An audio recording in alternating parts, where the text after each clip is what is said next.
I got this all set in here. Just show you what I ended up doing here. And so I did take this off and straighten this out flat and then rebend it. Sorry. And you can see how it turned out. It was a pain. That was a pain because I don't have a brake that's that long to be able to just re-brake that. And so I had to take a piece of angle, actually the piece of angle that goes up inside here, and use the edge of it to re-bend it. So I had to beat it over with a hammer and then beat it down. And so you can see, you know, it fits nice in here now. But this edge, luckily, is going to be raptor linered. So you won't see the hammer marks, but there's going to be hammer marks in there. I don't have an English wheel to roll that back out or whatever, so you would have to use filler if it was going to be painted. But just letting you know, that's kind of how I did that, instead of splitting it and then trying to re-weld the whole thing, which that would have worked as well, but this is going to work fine. So, and you can see here, that's how I do my spot welds. A lot of you know that. It's for strength. So you see the pencil line down the middle. If you put them all right down the middle, if you were to sit and do this like a piece of metal, it's just going to snap it. Well, when you stagger your welds like that, then it's going to be stronger. You're not going to snap it. You're not going to sit and bend this up and down. So just a tip for me to you if you guys don't know that. Stagger your welds. What else? So I just gotta blow this back apart now, prep everything, weld through prime, whatever needs to be weld through primed, and weld it on. So hopefully that's what we're gonna be doing today. So I'll bring you back. See you. All right, I didn't get as much done as I wanted to, but I got some stuff. Let's see where to start. So you guys know this Jeep was dipped in salt, and so I got online, and the best I could come up with is vinegar will neutralize salt and also does not hurt your paint. So I rubbed this whole thing probably a week ago with vinegar and left it on there. I just wiped this little area here off. I don't know how well that'll show, but let me put my glasses on. But yeah, you can see that was all pretty hardcore rust, and even worse up in there. But I need to hit this more, looks like. But anyway, so it had white salt all just caked in every crevice. It's just unbelievable. So I went up in there, cleaned out the inside of that best I could, used this brush here, brushed up inside there, then took this Scotch-Brite pad, soaked it with vinegar, ran my hands up in there, just soaked everything down, scrubbed everything, put a tooth in it. Same with all this underneath here, same underneath up in there. And so I'm gonna let that residue sit, so that the acid, I'm gonna let it sit for 24 hours or however long. And then I'm gonna come back with my isopropyl alcohol, spray it all over this, just clean all the residue, rust, stuff like that, and make it nice shiny metal.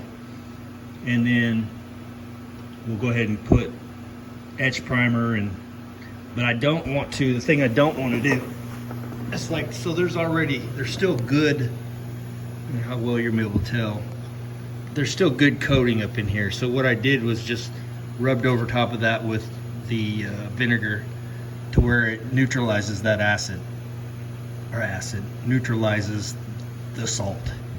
And then I'll come back up in there and clean that with a new Scotch-Brite, scuff it all up real good, and then go ahead and put my coating back up in there. Mask this off, obviously, for the weld through on these areas like that where I've ground them back. And then yeah, the rest of this will get coated, and then we'll come back in, weld through prime that, and that's where the little circles were. See, I pulled that back.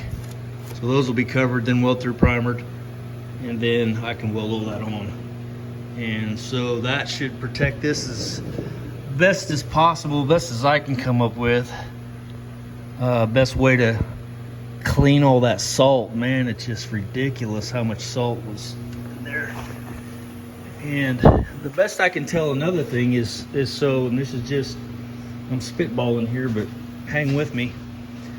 So you can kind of see all these little like rust pit areas or whatever. So I don't know that salt necessarily eats through the coating until it gets rock chips. So this thing's pinking rocks and it's knocking the back of that primer, whatever that is they've got on there, and it chips it. Well, then that salt gets in there, and then moisture gets in there, and then we start the rust process, and that stuff crawls all underneath this coating and all that kind of stuff. That's the best thing I've seen, the best thing I can come up with for why this is getting so these little random chip looking, you know, it's like it's not bad right there or here, but right here, you know, where the rocks have sit and pinged it, you know what I mean? So that might be a good call for either some kind of bed liner, some kind of rubber coating to keep the, you know, for the rocks to bounce off of it. So like rubberized undercoating or something like that, maybe. I know a lot of people said that traps rust as well, but I think when you're restoring this and get it all nice and clean and then fresh primed and whatever else, and then you put that back on, you're probably gonna be fine. So anyway, that's where I'm at. That's where I finished today. All right, now you can see how that sits in there. And these are my 1-inch holes that will be welded to the inner rocker. And so what I do, what I was going to explain, you see how I've marked inside here. So I'll come out, you know, however far, ½ inch or so on each side, maybe a little farther, and I'll tape that off. And then I'll spray this whole thing, etch primer, paint, epoxy, whatever you want to use, and then come back and pull that tape off, and then spray my weld through right in just that area. That way all this area in here doesn't have the weld through primer in it, and because weld through primer is just not a good coating to protect a large area, and it's going to be all this area, in my opinion. It's just my opinion. So yeah, so it takes longer, but I think it's a nicer job in the end, and there's more metal protected versus, you know, just this. And this is the thing where I can come back and even epoxy with my syringe down inside here and surround that weld coating. That way it's really good. Then also seam sealing this side and seam sealing underneath. It should outlast this Jeep. You know what I mean? So that's where I'm going with it. Is it necessary? No. Could you just weld through that whole thing, both sides, back and front? Absolutely. I'll do the same thing to this piece as well. I will tape off just the area, it's the same on the back side, and of course this will have to be pulled all the way down to bare metal and then primed also, because paint doesn't like to stick to this coating. And so that's another process to get that off there. They say actually acid is a good way to take this off. I don't know if I might try that, because I have to go to work tomorrow. I may coat this whole thing in acid and see if it'll eat that off there, and it very well might. That would be way easier than sitting and trying to grind that off, because that stuff doesn't like to come off real easy, and you can go through a lot of discs and stuff doing that. So I don't know, we may try that, see how that works. I looked that up on the internet, and it's like, guys like, yeah, you just use phosphoric acid, or I think maybe even vinegar if you soak it in the vinegar. Anyway, so I might try that. But anyway, that's what that looks like.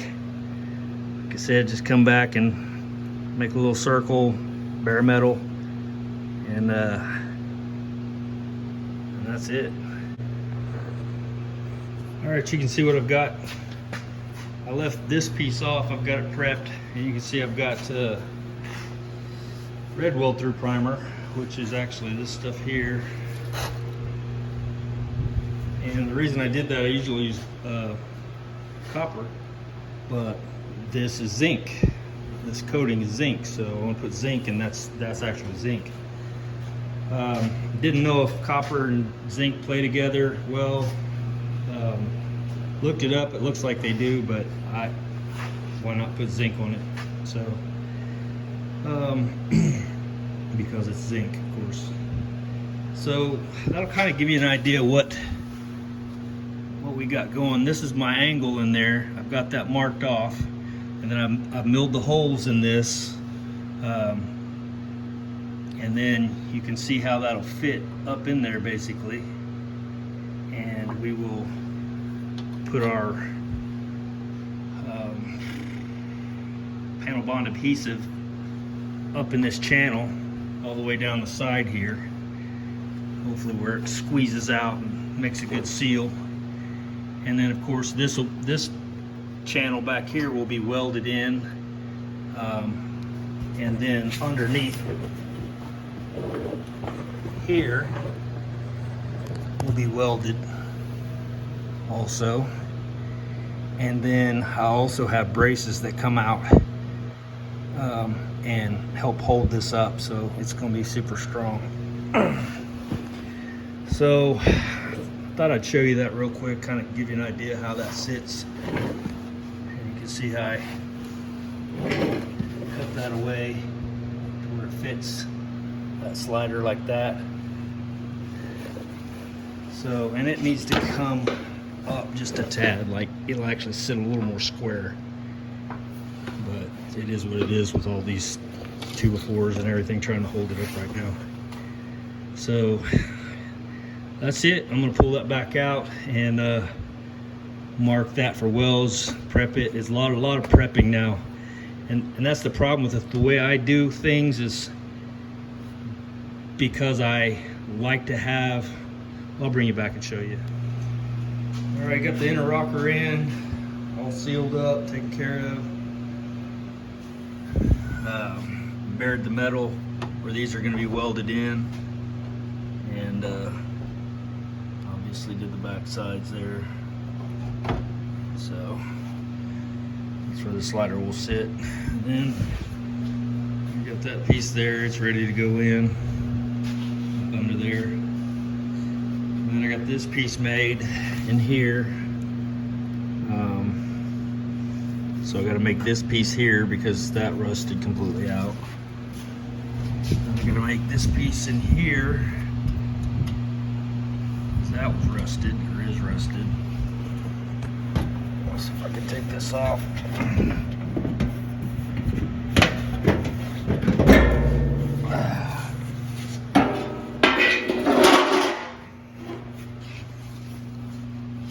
So there's that.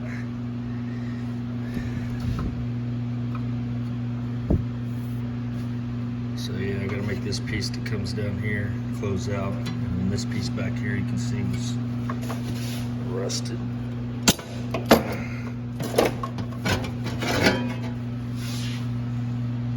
gonna make that piece too, which hopefully isn't that big of a deal. This piece here might be a bit bigger of a deal, but got all the rust killed on that.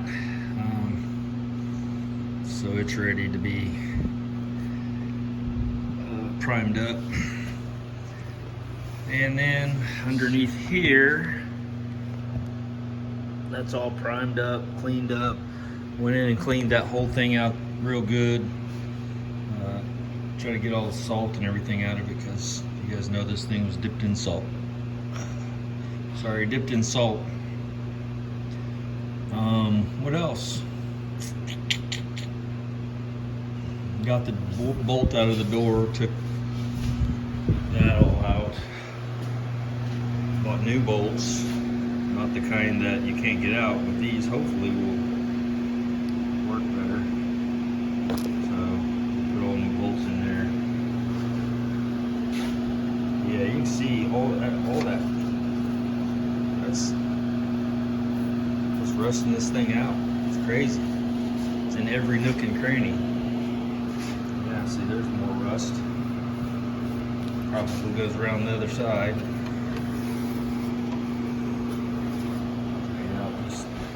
Finding more stuff. So yeah, I figured I'd just go ahead and finish. So I already got the other side done and finish this side. Just work my way back. I do still need to patch that hole in the floor. I'll have to take the wheel back off, but it won't mess with this, so I may do that after I get the sliders done. So anyway, I thought I'd give you a quick update on what's going on, so we'll talk to you later. All right, I got the ledge for the slider welded in. Not wonderful, but not terrible, so we'll just be happy with that. I have to get better at welding in a circle, kind of upside down type thing, but it ain't coming out of there, I can promise you that. So there's that, and I can clean that and go back over it with black paint again, and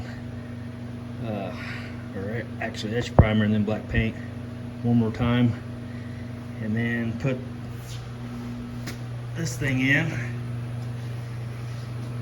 weld it down.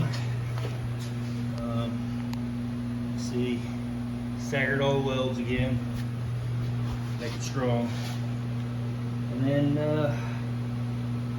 slider will be ready to go in. So that's that.